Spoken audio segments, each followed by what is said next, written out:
Vice TV ప్రేక్షకులకి నమస్తే. ఈరోజు మన స్టూడియోలో డాక్టర్ మోక్ష గారు, హైకోర్టు అడ్వకేట్.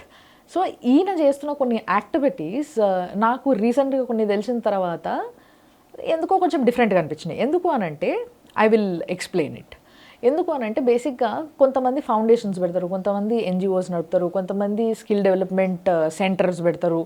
బట్ సార్కున్న ఆలోచనలు ఎలాంటివి అని అంటే ఫ్యూచర్ని బిల్డప్ చేయడానికి ఏవేవి కావాలో వాటిని ప్రాపర్ వేలో ఎట్లా పెట్టాలి అని బాగా తెలిసిన వ్యక్తి అని అర్థమైంది నాకు. So I wanted to talk to him, no more and more about all those things so that ఎవరికైనా పనికి వస్తుంది. ఎవరికైనా కాదు, ఇన్ఫ్యాక్ట్ చెప్పాలంటే అందరికీ పనికి వస్తుంది. ఒకసారి కాన్సన్ట్రేట్ చేయండి మీరు. సార్ నమస్తే. నమస్తే అండి.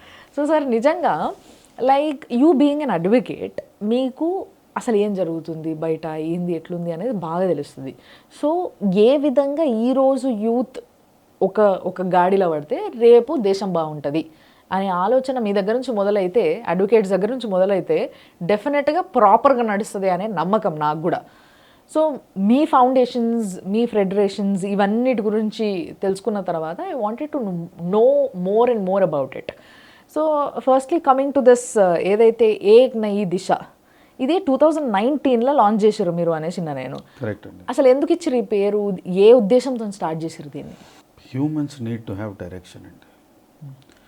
So when there is no direction అంటే ప్రతి మనిషికి స్కూల్లో ఒక కామన్ క్వశ్చన్ ఉంటుంది, నువ్వు ఏం చేద్దాం అనుకుంటున్నావు. ఈ స్కూల్లో అడిగిన ప్రశ్నకి జనరల్గా టీచర్ సీరియస్ తీసుకోడు, చెప్పిన స్టూడెంట్ కూడా సీరియస్గా తీసుకోడు. మనుషుల ఫోకస్ ఎప్పుడు మారుతూ ఉంటుంది.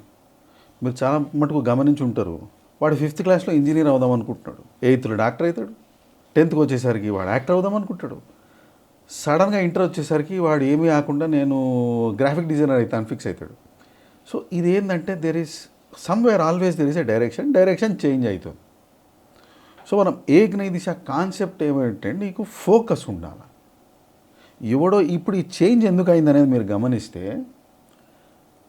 వాడితో పాటు కలిసి తిరుగుతున్న ఫ్రెండ్ ఒకడు ఉంటాడు, వాడు అరే మనం ఇంజనీరింగ్ చాలా ఫోకస్ ఉందిరా భయ్, మా నాన్న ఇంజనీరు, ఆ పక్కింటోడు ఇంజనీర్, వాడిలో చేసి వీడి ఏదో కథ చెప్తాడు, వీడి కథ ప్రభావితం అయిపోయాడు, ఎస్ రేపటి నుంచి నేను ఇంజనీరింగ్కే ఫోకస్ చేస్తా అంటాడు. ఒక 6 నెలల్లో అది మారిపోతుంది. బేసిక్గా ఏంటంటే వీడు తన క్వాలిటీ అసెస్మెంట్ చేసుకుంటలేడు. అసలు నా మైండ్ సెట్ ఏంటి, నాకు ఎలాంటి ప్రొఫెషన్ సూట్ అవుతుంది, నేను ఏం చేయగలను. ఈ ఫోకస్ అనేది వ్యక్తులకి parents go by environmental influence. Yes, స్కూల్లో ఏం నడుస్తుంది, మన అపార్ట్మెంట్లో ఏం నడుస్తుంది, మన కాలనీలో ఏం నడుస్తుంది, దాని మీద మనం ఏం చదువుకున్నాం అనేది పక్కన పెడితే మన పిల్లలు మనకంటే బాగా చదువుకోవాలనే ఒక ఆలోచనలో రుద్దడం మొదలెడతారు. అసలు ఆ రుద్దడానికి వీడు కేపబులా కాదా అనే అసెస్మెంట్ చేయరు. సో స్కిల్ అసెస్మెంట్ అనేది అటు పేరెంట్కి పిల్లల మీద అవగాహన ఉండాలి, యాక్చువల్గా పిల్లలకి వాళ్ళకి అవగాహన ఉండాలి. ఉదాహరణకు ఒక చిన్న పిల్లోడికి మంచి డ్రాయింగ్ చేసే కేపబిలిటీ ఉంది, అరువు కాన్సెప్ట్, వాడికి మీరు ఏం చేయాలా, డ్రాయింగ్ కాంపిటీషన్ పంపించడం పక్కన పెట్టి ముందు అసలు ఆ స్కిల్ని షార్పెన్ చేసే స్కిల్ సెంటర్ దగ్గరికి పంపించాలి. పెయింటింగ్ మీద ఇంట్రెస్ట్ ఉంటే కలర్స్ మీద మోజు, కలర్స్ మీద ఫోకస్, ఇవన్నీ పెట్టాలి. కలర్ ప్యాలెట్స్ అనేవి చూపించాలి, కలర్ ప్యాలెట్స్ ఎందుకు మారుతాయని నేర్పించాలి. ఈ అండర్స్టాండింగ్ అనేది ఇస్తే ఆ డైరెక్షన్ అనేది చాలా important. So our focus is to actually give the new correct direction. అందుకే ఏక్ నయీ దిశ, కొత్త డైరెక్షన్, కరెక్ట్ డైరెక్షన్ ఎందుకు అయింది, ఆ మైండ్ సెట్కి, ఆ పిల్లవాడికి లేదా ఆ వ్యక్తికి అది apt, suitable. Right, you're right. Basically ఇప్పుడు పేరెంట్స్ అందరూ కూడా లైక్ ఎడ్యుకేషన్ దానికన్నా కూడా ఇంకొక ఎక్స్ట్రా కరిక్యులర్ యాక్టివిటీ ఉండాలి పిల్లలకి అని చెప్పేసి everybody is encouraging their kids towards something else. ఒక చదువే కాకుండా ఒకళ్ళు క్రికెట్ అంటారు, ఒకళ్ళు ఫుట్బాల్ అంటారు, ఒకళ్ళు ఇంకోటి అంటారు, డిపెండ్స్. వాడి ఇంట్రెస్ట్ అని అంటే బేసిక్గా అరే నీకు ఏం ఆడబుద్ధి అవుతుంది, లేకపోతే వాడు 24 గంటలు టీవీలో ఏం చూస్తుండు, రీల్స్ ఏం చూస్తుండు, దాన్ని బేస్ చేసుకొని వీళ్ళు అనలైజ్ చేసేసి వాడిని తీసుకుపోయి అలా పడేస్తారు. So this is happening basically. But ఈ పద్ధతిలో జరగదా మీ దగ్గర? ఒక చిన్న ఎగ్జాంపుల్ ఇస్తాండి. ఒక ఆయన పాపం ఎవరో ఇంటికి వెళ్ళి బాగా ఆకలేస్తుంది తిందాం అనుకుంటాడు, అనుకో 10 ఐటెంలు వీళ్ళు వండి పెడతారు. ఆ 10 ఐటెంలో యాక్చువల్గా కాకరకాయ కూర కూడా పెడతారు. ఈయన కాకరకాయ కూర అంటే చెడ్డ చిరాకు, ఇంట్రెస్ట్ లేదు, అస్సలు నచ్చని కాన్సెప్ట్. కొంచెం బెటర్గా తినేసి మిగతాది పెడదాం, మిగతాది మనం కాన్సన్ట్రేట్గా బాగా తిందాం అనే కాన్సెప్ట్లో ఫస్ట్ కాకరకాయ కూర పికప్ చేస్తాడు. ప్లేట్ అయిపోతూ ఉంటుంది, వాళ్ళు పెడతా ఉంటారు, అయిపోతూ ఉంటుంది, పెడతా ఉంటారు. వాడు ఫైనల్గా వాడు కాకరకాయ కూరే తింటాడు. ఈ రీల్స్ ఆ అసెస్మెంట్ వల్ల వచ్చే ప్రమాదం ఇది. మనము చూసే డైరెక్షను ఆ మనిషిలో ఉన్న ఆలోచన ఒకటి కాకపోవచ్చు. అసెస్మెంట్కి టెస్ట్స్ ఉన్నాయి, ప్రొఫిషియన్సీ ఇవాల్యుయేషన్ మెథడ్స్ ఉన్నాయి. ఇది ఒక పద్ధతి. ఈ ఎనాలిసిస్ మనం చేసి దాని బేస్ మీద ఈ మైండ్ సెట్ వాళ్ళకి ఇది ఫిట్ అవుతుంది అని మనం అది 2 సార్లు చేస్తాం. మీకు జనరల్గా ఏంటంటే అది చేయడం వల్ల ఇంట్రెస్ట్ పెరిగి వాళ్ళకి వాళ్ళే చేస్తున్నారు అనుకోండి, that is their passion and focus. Okay, వాడు చేసి ఆ ఆస్పెక్ట్లో టైర్ అయిపోతున్నాడు, చేయాలనిపిస్తలేదు, కానీ మనం ఫోర్స్ చేస్తున్నాము, మనకేదో ఆలోచన ఉంది వీడి నేర్చుకుంటే బాగుపడిపోతాడు అని. ఇవన్నీ మిక్స్ చేయకుండా అబ్జర్వేషన్ ఈజ్ మోర్ ఇంపార్టెంట్. అది బయాస్నెస్లో చేస్తే మనమే కరెక్ట్ అనే ఫీలింగ్లో ఉంటాం. అన్బయాస్డ్ అబ్జర్వేషన్ కావాలి ఫస్ట్. అన్బయాస్డ్ అబ్జర్వేషన్ తర్వాత మీరు ఫిక్స్ అయిపోయినరు, వాడికి ఫిట్ అయింది, దే విల్ ఎక్స్ప్లోర్. కరెక్టే మీరు చెప్తుంది. కానీ పేరెంట్ ఈ లెక్కన ఆలోచిస్తే నాకు ఈ ఏకనై దిశ అనేది ఓన్లీ స్టూడెంట్స్కి కాదు, పేరెంట్స్కి బాగా అవసరమే అనిపిస్తుంది ఇప్పుడు. అంటే ఇద్దరికీ కావాలండి, ఇద్దరికి కావాలి. ఎందుకంటే పైసలు పెట్టేది వాళ్ళు, నేర్చుకునేది వీళ్ళు. ఇప్పుడు ఎంత ఇంట్రెస్ట్ ఉండి వాళ్ళు అసలు ఎంకరేజ్ చేయకుండా ఇప్పుడు చెస్ ఆడాలని చాలా ఇంట్రెస్ట్ ఉంది, పేరెంట్స్కి ఇంట్రెస్ట్ లేదు, వాడు కోచింగే ఇప్పించలేదు, ఎంతగానో ఆడతాడు, ఎక్కడ దాకా పోతాడు. ఆ ఎంకరేజ్మెంట్ అనేది పేరెంట్స్ నుంచి రావాలి. ఓకే, సో మీ టార్గెట్ ఇస్ పిల్లలు, parents also, both together, grand parents also. Grand parents ఏ విధంగా you are developing their skill or whatever it is for kids, for next generations? పిల్లలు పేరెంట్స్ కంటే గ్రాండ్ పేరెంట్స్ దగ్గర ఎక్కువ ఉంటారండి ఈ రోజులలో కూడా అంటారా సార్? ఈ రోజులలో మనం అవకాశం ఇస్తే ఉంటారు. ఓకే, తల్లిదండ్రుల దగ్గర ఏదైతే సంపాదించగలరో గ్రాండ్ పేరెంట్స్ దగ్గర సంపాదించుకునే ఆలోచన పిల్లలకు మనం చెప్పక్కర్లేదు, వాళ్ళకి స్వతహాగా ఇన్బిల్ట్ క్వాలిటీ అది. So grandparents can actually make good assessment. ఇది మీ కమ్యూనిటీ అసెస్మెంట్ అయితే బెటర్. సేమ్ వాళ్ళ గ్రాండ్ పేరెంట్స్ అనుకోండి, ఆ అసెస్మెంట్ క్లియర్గా ఉండదు. అందుకే instead of saying it as grandparents, we try to give them to those people who are elderly in that aspect. Retired military officers, retired professors from various universities. These people we call them as our ambassadors. వాళ్ళకి అయిపోయింది, పిల్లల్ని చూసినారు, మనవాళ్ళని చూసినారు, మునివాళ్ళ స్టేజ్లో ఉన్నారు, వాళ్ళు మిగతా వాళ్ళతో హ్యాపీగా ఉందామనే ఒక ఆలోచన ఉన్నప్పుడు అట్లాంటి పిల్లల్ని వాళ్ళకి తీసుకెళ్తే they give a better judgement. వీడికి ఈ ఊహలో ఇది బాగా నాటుతుంది, వీడిది బాగా చేయగలడేమో అనే స్టేజ్కే వెళ్తారు వాళ్ళు. దాన్ని కొంచెం మనం సానబెడితే వాడికి అది ఎక్స్ట్రాడినరీ స్కిల్గా కన్వర్ట్ అవుతుంది. Okay, so there analysis has value, but that has 40% importance, supported by 40% from the parents point, 20% from the response by the kid. Yes, so it builds 100% in the kid. But అల్టిమేట్గా unbiased decision తీసుకునే వాళ్ళు మాత్రం దిశ, right?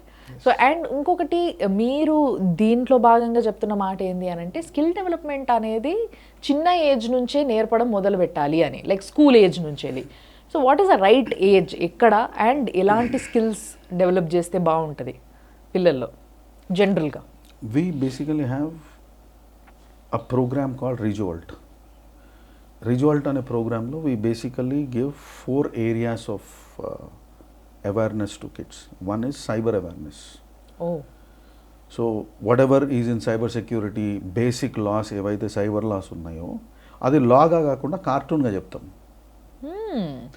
పిల్లలకి మీరు లాగా చెప్తే వాడికి అర్థం కాదు. మీరు ఒక పెద్ద డెఫినేషన్ రాసి ఎంత పెద్ద బోర్డులో ఎంత ఎఫెక్టివ్గా రాసినా, ఎంత కలర్ఫుల్గా రాసినా వాడికి ఎక్కదు. ఇదే కార్టూన్లో మీరు చెప్తే తొందరగా ఎక్కుతుంది. ఇంట్రెస్టింగ్, నిజంగా నాకు కూడా చాలా పిల్లలకి కార్టూన్ బేసిస్ మీద we give cyber safety awareness. So if you are using a mobile phone, there are bank apps in it. మీకు కొత్త అప్లికేషన్ వచ్చింది, తెలియక వాడు క్లిక్ చేసిండు, నష్టపోయింది ఎవరు? పేరెంట్స్. ఇప్పుడు పేరెంట్స్ మొబైలే కదా, పిల్లల కోసం సపరేట్గా మొబైల్ కొనలేదు కదా. సో ఆ పేరెంట్స్ మొబైల్ వాడు వాడుతున్నప్పుడు వాడు తెలియక క్లిక్ చేసినవి, వీళ్ళు తెలియక లాక్ చేసుకొనివి, చాలా ఇష్యూస్ ఉంటాయి దాంట్లో. ఇవాళ రేపు వాట్సాప్ లాక్ చేసుకోవచ్చు అని చాలామందికి తెలియదు. అవును, వాళ్ళు వాట్సాప్ ఓపెన్ పెడతారు, వీడేదో అప్లికేషన్ డౌన్లోడ్ చేస్తాడు, వీడేదో ఆడుతున్నప్పుడు ఒక నోటిఫికేషన్ వస్తుంది, అటు క్లిక్ చేస్తాడు, ఇది డౌన్లోడ్ అయిపోతుంది. తెలియని కూడా తెలియదు, వాళ్ళకి తెలీదు, డౌన్లోడ్ అయిన సంగతి వాడుతున్న వాడికి తెలియదు. సో ఈ అవేర్నెస్ అనేది పిల్లలకు చాలా important. So we call it cyber safety awareness. From class 4 we start giving in the form of cartoons. From class 4? Yes. That is the place where they love cartoons. Yes. మీరు ఆ text పెడితే ఎక్కదు sir. Even I love cartoons అంటే నాకు తెలిసి పెద్దవాళ్ళకి కూడా ఇవ్వచ్చు. అర్థమవుతుందండి. ఓకే. సెకండ్ కాన్సెప్ట్ మీరు వస్తే we call it as financial literacy. చిన్న పిల్లలకి మీరు లెక్కలతో పాటు డబ్బు అనేది ఇంట్రడ్యూస్ చేస్తే వాళ్ళకి ఆ లెక్కల మీద ఇంట్రెస్ట్ వస్తుంది. అంత చిన్న పిల్లలకి డబ్బులతో అప్పుడే అవసరం అంటారా సార్? ఇప్పుడు మీరు నేర్పించడం అనేది పద్ధతి ఇంపార్టెంట్ అండి. వాళ్ళకి సేవింగ్స్ నేర్పించండి, ఖర్చు పెట్టడం నేర్పించద్దు. ఓకే. వాళ్ళకి మీరు 100 రూపాయలు ఇచ్చి మీరు ఒక డాల్ కొనుక్కో అని చెప్పకుండా 100 రూపాయలు ఇచ్చి నువ్వు దీనిలో 10 రూపాయలు సేవ్ చేయాలా, నీకు నచ్చింది కొనుక్కో అని చెప్పండి. వాడు షాపింగ్ చేస్తాడు. ఆ షాపింగ్ మీరు కూడా ఆశ్చర్యపోతారు. ఓ. సో ఫైనాన్షియల్ లిటరసీ పిల్లలకి పేరెంట్స్కి ఆ కాంబినేషన్లో చెప్తే పర్ఫెక్ట్గా సెట్ అవుతుంది. Third we talk about slowly we put something called career road map అంటాం, గైడెన్స్ అనం. ఓకే. ఇప్పుడు మేము చూసిన స్కిల్ సెట్కి వాడి కెరియర్ రోడ్ మ్యాప్ ఎట్లా ఉండాలి అనే దాంతో పాటు ఏఐ లెర్నింగ్ ఇస్తాం వాడికి. అంటే ప్రాంప్ట్ ఎట్లా పెట్టాలి. ఇప్పుడు చిన్నప్పటి నుంచి ChatGPT కొట్టుకుంటారు, మీ ఫోన్లో ఉంది కాబట్టి కొడతాడు. దీనిలో ఏ ప్రాంప్ట్స్ ఇస్తే కరెక్ట్ ఇన్ఫర్మేషన్ వస్తుంది, స్పెసిఫిక్ ప్రాంప్టింగ్ ఎలా చేయాలి, నీ ప్రాంప్టింగ్ వల్ల బొమ్మలు ఎట్లా వస్తాయి, నువ్వు డైరెక్ట్గా ఏ చేత బొమ్మలు ఎట్లా డ్రా చేయించవచ్చు, ఇట్లాంటివి పిల్లలకు నేర్పించారు అనుకోండి, అవి ఇంట్రెస్టింగ్ ఉంటాయి వాళ్ళకి. రైట్. సో ఈ ఆస్పెక్ట్స్, ఈ 4 పిల్లర్స్ మనము from the class 4 we try to put it till degree college students. We have different programmes. నిజంగా ఇట్ మేక్స్ సెన్స్ సార్. ఎందుకు అంటే ఇప్పుడు మీరు చెప్పినవన్నీ పిల్లలు చేస్తున్నారు, కానీ ఒక పద్ధతిలో కాదు. వాట్ ఎవర్ ద గెట్ దాన్ని నేర్చేసుకుంటారు పిల్లలు. ఈ పేరెంట్స్ గ్రాండ్ పేరెంట్స్ కూడా మా వాడు ఏదంటే అది ఉతుతాడు, ఏదంటే అది చేస్తాడు, అది ఏం చేస్తాడు నాకు కూడా రాదు, ఇట్లా గొప్పగా చెప్పుకుంటారు. బట్ దానివల్ల జరిగే అనార్థాలని ఆపడానికి వాళ్ళకి ఆ నాలెడ్జ్ ఉండడం చాలా ఇంపార్టెంట్. సో ఆ స్కిల్ని మీరు నేర్పిస్తున్నారు. This is good. సో దీనికి కావాల్సినంత పలుకుబడి మీకు ఉందా మరి ఇదంతా నేర్పించడానికి? We have something called impact ambassadors అండి. There is a project director. There are impact ambassadors. Impact ambassador is someone who is from degree college to professor in a university, software employee or any person who is interested to give 2 hours time in a month. Oh, that's all. Okay. So we call them as impact ambassadors. వాళ్ళకి ఫెలిసిటేషన్లు ఉంటాయి, వాళ్ళకి ఆ interest ఉండాలి. ఇప్పుడు ప్రతి వాడికి they want to give something back to the society. 2 hours ఒక నెలలో స్పెండ్ చేయడం పెద్ద ఇష్యూ కాదు.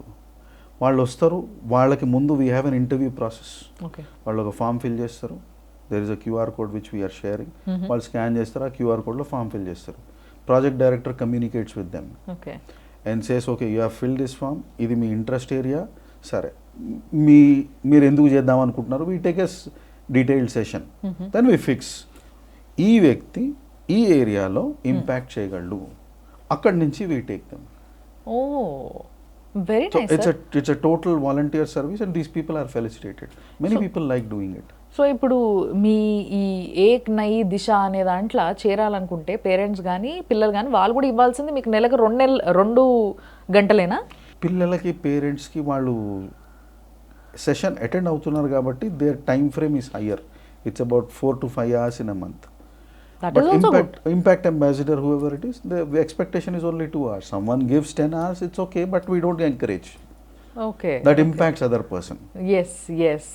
But it's a good thought. And ఇంకొకటి ఏంది అని అంటే ఏదో నామకే వస్తే చాలామందిని విసి ఇట్లాంటివి ఏవో ఒకటి పెట్టేసుకున్నామా, ఊగే వాళ్ళని పిలిచినామా, లేకపోతే వాళ్ళ దగ్గర నుంచి ఏదో ఒక విధంగా డబ్బులు దొబ్బినామా అనే ఒక కాన్సెప్ట్ కొంతమంది ఇంట్రడ్యూస్ చేస్తూ ఉంటారు. But you don't want to waste anybody's time and you really wanted to make the time useful. So ఆ కొంచెం టైంని ఆ విషయం నాకు అర్థమైంది. సో బట్ ఈ 2026 ఎండ్ లోపు లైక్ డిసెంబర్ లోపు మీరు ఈ ప్రోగ్రామ్ వల్ల మీరు ఏం సాధిద్దాం అనుకుంటుర్రు, ఎట్లా చూద్దాం అనుకుంటుర్రు for future generations? See, 2026 when we are actually visualizing it, our focus is very simple. From government schools to every school. So we have done, ఇప్పటి వరకు మేము ఏంటంటే 2023 నుంచి 2025కి ఒక 32 ZP schools we have exclusively worked. ఓ So 32 ZP schools we have addressed the issue. Now we are doubling that. We are making it 64 right now. ఇది ఫస్ట్. Private స్కూల్స్లో కూడా we wanted to give this particular concept and then వాళ్ళల్లో కూడా కొంతమంది మా దగ్గర జాయిన్ అయ్యి చేయటానికి మేము ఫోకస్ చేస్తున్నాం. కొంతమంది parents they are also interested, sir మా పిల్లోడికి చేశారు, మేము నేర్చుకున్నాము, మేము కూడా చెప్దాం అనుకుంటున్నాము, అవకాశం ఉందా అంటే we also make them join as impact ambassadors. ఓ అట్లా కనెక్ట్ చేస్తున్నాం. Okay. సో ఇన్ 2026 టిపికల్లీ ఎండింగ్కి we want to see at least 150 good centres to come. Very nice. So government స్కూల్స్లో మాత్రం కొంచెం lack of facilities these all we see కదా, ఇట్లాంటి trainings కోసం మీరు పోయినప్పుడు. సో అట్లాంటి టైంలో ఆ గ్యాప్ని ఎట్లా ఫిల్ చేస్తారు మరి మీరు? మేము వెళ్ళిందే గ్యాప్ ఫిల్ చేయడం కదండి. ఆ ఫెసిలిటీ లేదనే కదా వెళ్తున్నాము. Yes, ఫెసిలిటీ ఉందంటే ఇట్స్ ఎ క్యాటలిస్ట్, లేదని మేము ఫెసిలిటీతో పాటు వెళ్తాం. Okay, so you are well equipped. Yes. So ఎంతమంది పిల్లలైనా కానీ ఏ స్కూల్ అయినా కానీ you are ready to go. So centres or స్కూల్సా లేకపోతే ఇంకేదైనా any other any centres do community have? Hall also can be centre అండి. ఓకే సో ఇఫ్ ఒక కాలనీలో కమ్యూనిటీ హాల్ ఉంది, కమ్యూనిటీ హాల్ కాలనీ వాళ్ళు సపోర్ట్ చేసి ఇంట్రెస్ట్గా చేద్దాం అనుకుంటున్నారు, the community hall can be A centre. Okay.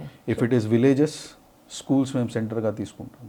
If it is an apartment also it is fine I think, ఎందుకంటే అపార్ట్మెంట్లో కమ్యూనిటీ హాల్ ఉంటే ఆ కమ్యూనిటీ హాల్ మనం వాడచ్చు, రైట్. లేదా అపార్ట్మెంట్లో టెర్రస్ వాడచ్చు ఈవినింగ్ టైంలో, ఓ అట్లా కూడా చేయొచ్చు. సో ఇది నిజంగా ఒకసారి ఆలోచించండి, చాలామందికి అవసరమేమో అని నాకు అనిపిస్తుంది నిజంగా. బట్ దీంట్లో ఎన్రోల్ చేసుకోవాలంటే ఎట్లా, how to come reach you? Website ఉందండి, QR code is there, you scan reaches. ఈ కాస్ట్కి ఎవరైనా someone is interested to give financial support they can do. Someone wants to give voluntary support as a volunteer, welcome. వాళ్ళు నాకేం తెలియదు sir, నేను నేర్చుకొని నేర్పిద్దాం అనుకుంటున్నా, అది welcome. Okay, so anybody anything who are interested, మీరు అన్నట్టుగా నిజంగా సొసైటీకి తిరిగి నేను ఇచ్చేయాలనుకుంటున్నా అనుకున్న వాళ్ళు ఎవరైనా సరే, అది ఏ రూపంలో అయినా సరే, యు ఆర్ వెల్కమ్. ఇది చాలామంది పనికి వస్తుంది. సి ఇప్పుడు వరకు మీరు ఎన్నో ఎన్జిఓస్ని చూసుంటారు who as for money are who I should not say that who as for money but who as for support and help. But here you can also learn. That is a special point. మీరు as advocate అంటే legal పట్టు మీకు ఉంది కాబట్టి దీంట్లో అదొక advantage. అందరూ చేసేదాంతోనే ఇది చాలా డిఫరెంట్ అని చెప్పొచ్చు నేను. దీంట్లోనే ఈ ఏకనయి దిశాలు ఏంది అని అంటే, సార్ వాళ్ళు ఎవరైతే లైక్ ఇప్పుడు చాలా ఇష్యూస్ జరుగుతూ ఉంటాయి రెగ్యులర్గా, చిన్న చిన్న కొట్లాటల నుంచి పెద్ద పెద్దవి కావచ్చు సార్, రోడ్ మీద ఇద్దరు కొట్టుకున్నారే అనుకోవచ్చు, అక్కడి నుంచి కూడా మొదలవ్వచ్చు. సో ఇలాంటి ఇష్యూస్లో కూడా కొన్ని లీగల్ ఇష్యూస్లో ఇరుక్కుంటారు కొంతమంది, బట్ వాళ్ళకి దే ఆర్ నాట్ అఫోర్డబుల్. వాళ్ళు ఒక అడ్వకేట్ దగ్గర పోయి, సార్ ఈ తలకాయ నొప్పి ఉన్నా సార్, దీన్ని ఎట్లా సాల్వ్ చేసుకున్నా అర్థమవుతలేదు, నేను ఈ కేసులు ఇరుక్కున్నా సార్ అని మినిమం మిమ్మల్ని రీచ్ అయ్యి చెప్పలేని పరిస్థితుల్లో ఉంటారు because of their financial issues. So వాళ్ళు ఏదో రోజు సంపాదించుకున్నారా, తిన్నారా, గడుపుతున్నారా ఇట్లుంటుంది. సో వీళ్ళకి ఏదో సహాయం చేయాలి అనే ఉద్దేశంతో ఆ కాన్సెప్ట్ని కూడా దీంట్లో ఇన్వాల్వ్ చేశారు మీరు అనేసి తెలిసింది నాకు. So how do explain this? Below poverty line or just reaching poverty line అంటే, మనం యావరేజ్గా ఇవాళ తీసుకుంటే ఒక వ్యక్తి 20 నుంచి 25,000 సంపాదిస్తున్నాడు, కుటుంబం మొత్తం కలిపి రెంటెడ్ హౌస్లో ఉన్నాడు. రైట్. అలా జస్ట్ హ్యాండ్ టు మౌత్ ఒక 1,000 రూపాయలు సేవింగ్ చేసుకుంటే నెలకి అది ఎక్కువైపోయింది. వాళ్ళు ఒక వివాదంలో ఇరుక్కున్నారంటే ఒక బెయిల్ పిటిషనే మీకు 10,000 షూరిటీల కిందకి వస్తుంది.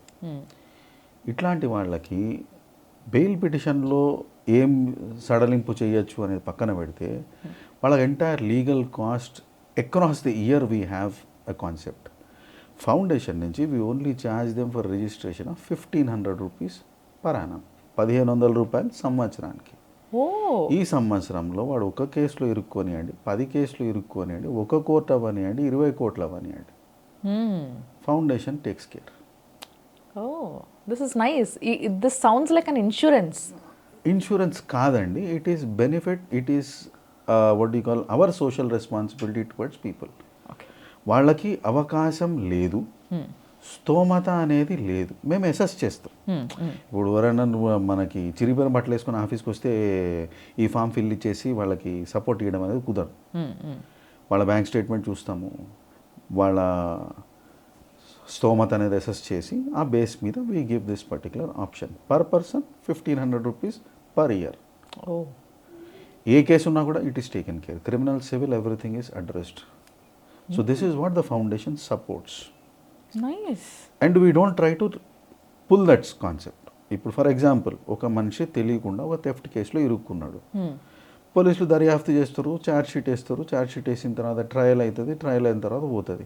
దీన్ని మేము ఏంటంటే ఆ ఎఫ్ఐఆర్లు, రిమాండ్ కేసు డైరీలు చూసుకొని ఇష్యూ క్లియర్గా లేదు, అంబిగ్యూటీ ఉంది, ఈ కేసు అసలు వాడు చేయనట్టే అనిపిస్తుంది అన్నప్పుడు డైరెక్ట్గా హైకోర్టుకి వెళ్ళి క్వాష్ కూడా తెచ్చేస్తాం. ఈ హైకోర్టు ఫైల్ చేసింది కానీ ఆ కింద కోర్టు ఫైల్ చేసింది కానీ వేరు వేరు రేట్లు ఏమి ఉండవు. Foundation has taken once annual membership, that's it. ఆ మెంబర్షిప్ వాడిని కాపాడుతుంది. ఇది మెంబర్షిప్ ఫీజు. ఓకే, ఈ మెంబర్షిప్ వాళ్ళు తీసుకుంటారు. ఇప్పుడు వీళ్ళు బయటకు వచ్చారు కదండి, ఈ బయటకు వచ్చిన వ్యక్తులకి ఆ ఫౌండేషన్ మీద కూడా అరే నన్ను కాపాడినరు పోయి ఈ ఇష్యూలో అని వాడికి ఒక ఏదో ఒకటి చేయాలనే ఫీలింగ్ ఉంటుంది. వాడు చేయగలిగింది వాడి చేయిస్తాం. ఓకే, వాడికి పూలు కూర్చడం వచ్చు, పూలు కూర్చడం నేర్పిస్తాడు. రైట్. వాడికి చెప్పులు కుట్టడం వచ్చు, అది నేర్పిస్తాడు. వాడికి ఏది వచ్చో అది నేర్పిస్తాడు. Okay, but this is nice sir. నేను ఫస్ట్ టైం అంటున్నాను ఇట్లాంటి కాన్సెప్ట్. నేను ఇప్పటి వరకు like I've seen so many advocates, law firms, లేకపోతే వాళ్ళు చేసే programmes, foundations and all, but this sounds really different and which is very helpful నిజంగా చెప్పాలంటే. అంటే మీరు రీచ్ కాకపోతే ఉపయోగం ఏముందండి? రైట్. మీకున్న నాలెడ్జ్ వల్ల ఇంకోటి బాగుపడకపోతే మీ నాలెడ్జ్కి సార్థకత ఏముంది చెప్పండి. So you wanted to reach everybody, కింద నుంచి పై వరకు ప్రతి ఒక్కరిని రీచ్ అయ్యే ఒక మంచి ఏమంటారు ఒక వారధిని కట్టుతున్నారు మీరు. ఇప్పుడు దీనికి మనము లీగల్ సైడ్ ఫ్యాటర్నిటీలో అడ్వకేట్స్ని కూడా వాలంటీర్స్గా తీసుకుంటాం. ఇందాక మనం ఏదైతే నేను నేర్చుకొని ఇంకోటికి నేర్పిస్తా అనే కాన్సెప్ట్ ఉందో చాలామంది అడ్వకేట్స్కి చేయాలని ఉంటుంది, అవకాశం ఉండదు. వాళ్ళకి మినిమం ఎక్స్పెన్సెస్ అనేవి వాళ్ళకి కూడా వస్తే వాళ్ళు 10 కేసులు చేస్తారు. అవును, నేను ఒక 5 కేసులు చేసిన ఒక కేసు ఫ్రీగా చేయనా చేస్తారు. ఆ వాలంటీర్నెస్ అనేది ఉంది. అట్లాంటి వాళ్ళని కూడా మనం ఇంపాక్ట్ అంబాసిడర్స్గా తీసుకుంటాం. And you also need it, ఎందుకంటే మీరు ఇంత పెద్ద బాధ్యతను నెత్తి మీద వేసుకున్నప్పుడు you also need these people. Already 100 మంది అడ్వకేట్లు ఉన్నారండి. అవునా? And we have some a portal called lawyer Insta. Okay, ఈ లాయర్ ఇన్స్టా అనే పోర్టల్లో వాళ్ళ డాష్ బోర్డ్ కనిపిస్తుంది, వాళ్ళు ఎన్ని కేసులు చేశారు, వాళ్ళ ఫైలింగ్స్ ఏమున్నాయి, వాళ్ళ రియల్ టైం అనాలిసిస్ అనేది వాళ్ళకే కనిపిస్తుంది. సో ఎంపానల్ అయిన అడ్వకేట్ లాయర్ ఇన్స్టాలో ఉంటాడు. ఇక్కడ మనం వాళ్ళని ఇంపాక్ట్ అంబాసిడర్గా తీసుకుంటాము. వాళ్ళు ఫైల్ చేసిన కేసులు, వాళ్ళ దగ్గర ఉన్న కోర్టులు. ఇక్కడ మీరు ఇంకోటి మేము గమనిస్తామంటే ఇప్పుడు ఎవరైనా హయత్ నగర్ దగ్గర ఉన్నారు, వాళ్ళకి ఉప్పల్ హయత్ నగర్ కోర్టులు ఇవ్వడం బెటర్. వాళ్ళకి కుకట్పల్లి కోర్టు ఇస్తే ట్రావెలింగ్ ఎక్స్పెన్స్ ఎక్కువైపోయి వాళ్ళు చేయకపోవచ్చు, ఇంట్రెస్ట్ పోతుంది. వాళ్ళ ఇంటి దగ్గరలో ఉన్న కోర్టు మీద ఎక్కువ ఫోకస్ చేస్తారు. ఇది throughout state of Telangana we are working on it. Doctor Moksha have a very big network అన్న విషయం నాకు ఈరోజు అర్థమైంది. 35,000 మంది ఉన్నారండి. వావ్, మొత్తం అడ్వకేట్లు 35,000 మంది ఉన్నారు. అందరు ఎవ్రీబడి ఈస్ 2,000 కనెక్టెడ్. మంది వెళ్ళారా అండి దాంట్లో? Very nice to hear sir. నిజంగా అంటే ఒక పని కావాలంటే మీ దగ్గరకు వస్తే అయిపోతుంది. ఈ విషయం నాకు అర్థమైంది ఇవాళ. ఇన్ని రోజుల నుంచి మాట్లాడుతున్నా ఐ డింట్ నో దిస్, ఇవాళనే తెలిసింది. బట్ ఎస్, తప్పకుండా ఎప్పుడైనా ఇలాంటి అవసరం ఎవరికైనా వచ్చినప్పుడు నీడీస్కి మీకు కనెక్ట్ చేస్తాం మేము కూడా. సో డెఫినెట్లీ మీరు చెప్పిన పాయింట్స్ ఏవైతే ఉన్నాయో very simple to understand, very straight to these generations. ఇప్పుడు ఏదైతే ఈ జెన్జీ బ్యాచ్ ఉందో వీళ్ళకి చాలా అవసరం ఇది అని నాకు అనిపిస్తుంది. సో డెఫినెట్లీ ఒకసారి మీరు కూడా కాన్సన్ట్రేట్ చేయండి. ఏక్ నయీ దిశ ఈ వీళ్ళ వెబ్సైట్కి వెళ్ళండి, మీరు కూడా ఎన్రోల్ చేసుకోండి. What ever you can do or what ever you can give back or get back from them. ఏమైతే తీసుకోవాలనుకుంటారో, ఏమైతే ఇవ్వాలనుకుంటారో మీరు అది అక్కడ డిస్కస్ చేసుకోవచ్చు. తప్పకుండా మీకు అవసరం పడుతుంది. Thank you sir, thank you so much. Thanks a lot.